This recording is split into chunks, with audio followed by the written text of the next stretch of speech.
إذا متابعينا الأوفياء، خبر عاجل وردنا الآن من الجزائر التي تضيق الخناق على كل الجزائريين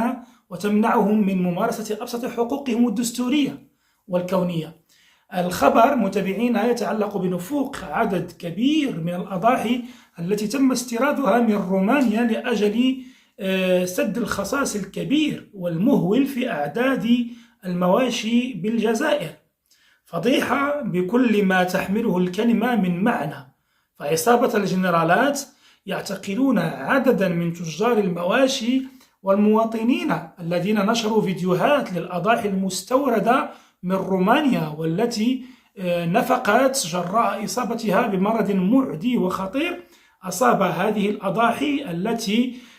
لم يعرف لحد الآن سبب نفوقها، وما إن كانت أصيبت بالمرض فور وصولها للجزائر أو وصلت مريضة أصلا من بلد المنشأ رومانيا. يضيف الخبر متابعينا الكرام حسب الموقع الإخباري المعارض الجيريا تايمز أن أحد المعتقلين الذين تم التنكيل بهم هو فلاح بسيط اشترى بعض الغنم المستوردة من أوروبا ليعيد بيعها في موسم عيد الأضحى، ليفاجأ باعتقاله لمجرد أنه نشر هذا الفيديو الذي يبين فيه نفوق عشرات الأكباش المستوردة بسبب مرض معدي غير معروف، حيث أنه بحسب وكالة الأنباء المحلية الرسمية فقد تمكنت مصالح الدرك الوطني من الوصول إلى صاحب الفيديو المتداول عبر مواقع التواصل الاجتماعي والمتعلق بنفوق العشرات من رؤوس الأغنام المستوردة بسبب مرض معدي غير معروف كما قلنا. وأوضحت وكالة الأنباء أن المعني تم توقيفه من طرف مصلحة البحث والتحري للدرك الوطني الجزائري ببئر مراد رايس في ظرف وجيز، والزج به في معتقل العاصمة والتنكيل به وبعائلته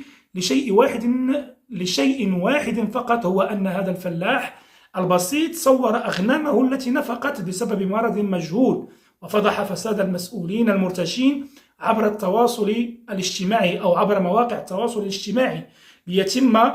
فعوض أن يتم الاستماع إلى هذا الفلاح البسيط وتعويضه عن خسائره الفادحة، آثر جنرالات قصر المرادية